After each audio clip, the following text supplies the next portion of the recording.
안녕하세요. 부산 교수학습센터 2.0 에듀이노베이트 연구회. 오늘은 선생님들의 자료 제작 시간을 줄여드리는 미리 캔버스 플랫폼 활용하기 두 번째 시간입니다. 이번 시간에는 템플릿 활용하기에 대해서 알아보도록 하겠습니다. 미리 캔버스 홈페이지에 접속을 하였습니다. 바로 시작하기가 있고 템플릿 보러 가기가 있습니다. 템플릿 보러 가기를 클릭해 주십시오. 지난 시간에도 학습을 하였겠지만 다양한 형태의 템플릿이 존재하고 있습니다.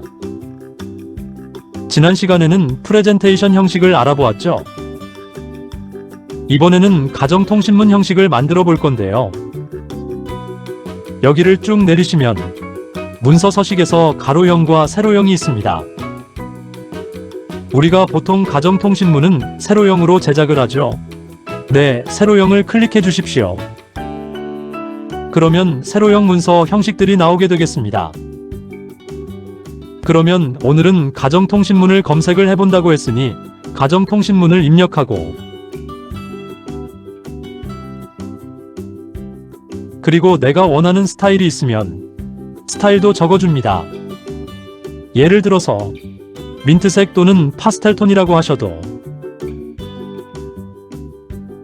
관계는 없습니다. 그리고 귀여운 그리고 초등 이렇게 쳐보도록 하겠습니다. 그리고 검색을 누르시면 가정통신문에서 민트색 귀여운 초등과 관련된 템플릿들이 나오는데요. 여기서 계약 안내 템플릿 활용해 보도록 하겠습니다. 우리가 보통 방학이나 계약 준비, 안내와 관련된 통신문인데요. 이 템플릿 사용하기를 클릭해 주십시오. 로딩 시간이 다소 발생할 수 있으니 기다려 주시면 감사하겠습니다.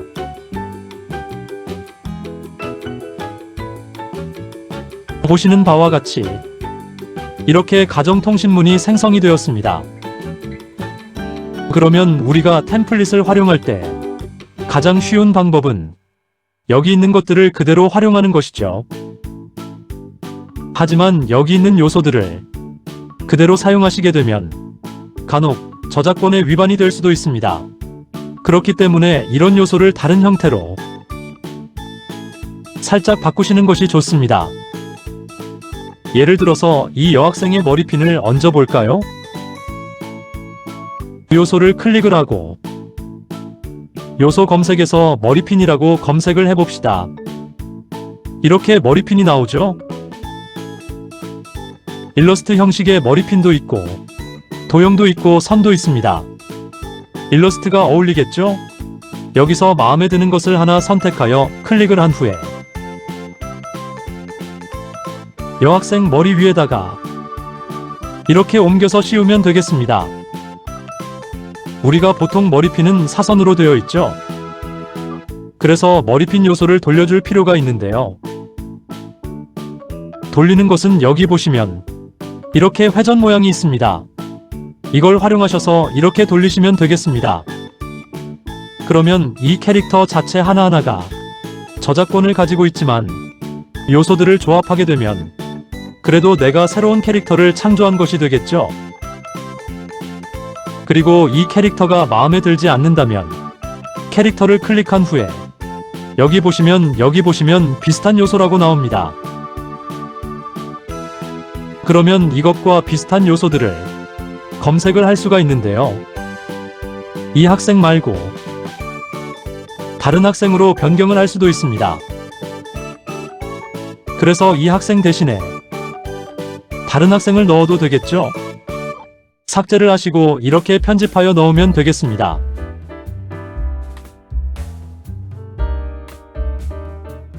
자, 이렇게 하면 두 명의 학생이 등장하는 모습을 볼 수 있죠. 그 다음에 텍스트도 이렇게 해서 바꿀 수가 있고요. 이 텍스트를 더블 클릭을 하게 되면 글꼴 변형도 가능합니다. 왼쪽에 보시면 글꼴이 나와 있죠. 여기서 내가 원하는 글꼴을 찾아서 이렇게 바꿔주시면 되겠습니다. 그 다음 글자 크기도 변경을 할 수 있는데요. 여기 나오시는 텍스트를 클릭한 후에 글자 크기를 줄이거나 크게 할 수도 있습니다. 당연히 글자 색도 변경이 가능합니다. 그리고 간혹 편집하다 보시면 요소, 텍스트, 사진, 업로드, 프로젝트 등 메뉴에 대해서 조금 헷갈리는 분들이 좀 있습니다. 지난 시간에도 설명을 드렸지만 다시 한번 설명을 드리겠습니다. 템플릿이라는 것은 이 전체 틀을 말하는 거겠죠? 요소라는 것은 여기에 있는 일러스트라든지 이런 것들 그림들을 일컫는 말이 되겠고요. 텍스트는 아까 보셨듯이 이렇게 글자를 편집할 수 있는 것입니다. 이렇게 해서 필요한 것들을 이렇게 작성을 하면 됩니다. 볼드되어 있는 것을 바꾸면 되겠죠? 이렇게 바꿔주시면 되고요.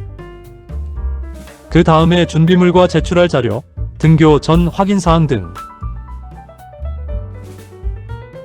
여기 보시면 담임교사 이름을 바꿀 수 있겠죠? 자, 이렇게 해서 기본적으로 되어 있는 것들을 그대로 활용할 수 있는 게 좀 편하게 작업을 하시는 것이 되겠죠. 그리고 간혹 보면 이 템플릿의 내용을 입력해주세요 라고 되어 있어요. 이런 것들을 바꿔주시는 게 좋겠죠. 그리고 이 템플릿에서 테마 색상 변경이 가능한데요. 자, 여기 보시면 전체의 틀을 누르시고요.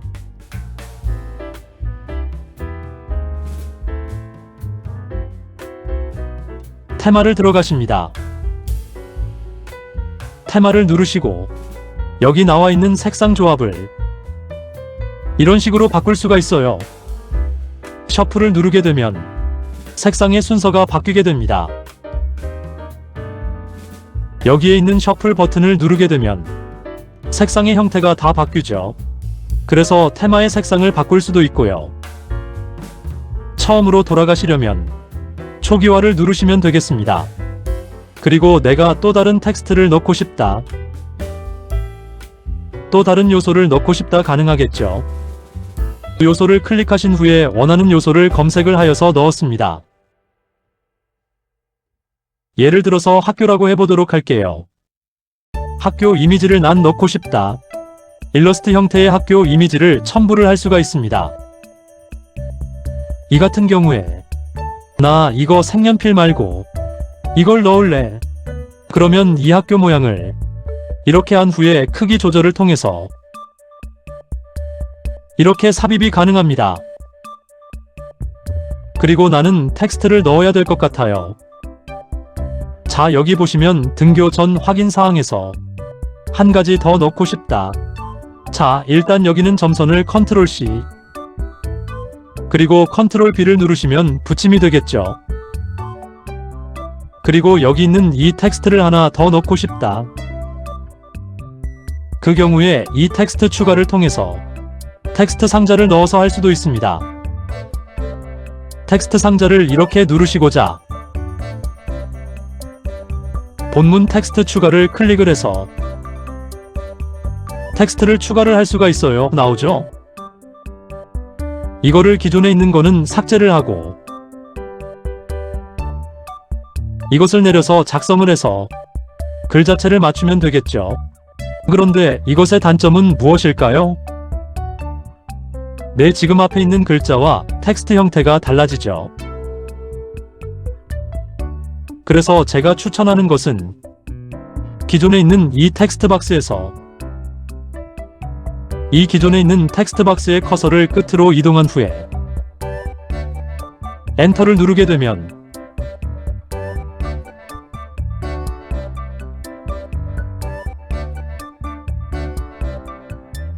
자, 보시는 바와 같이 이렇게 텍스트가 동일하게 들어오는 것을 확인할 수가 있습니다.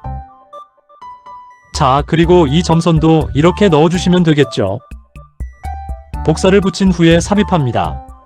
자, 그러면 여기서 문제점이 하나 발생을 합니다. 여러분들 발견하셨나요? 그렇죠. 여기 있는 점선이 이 학교 위에 올라가 있죠.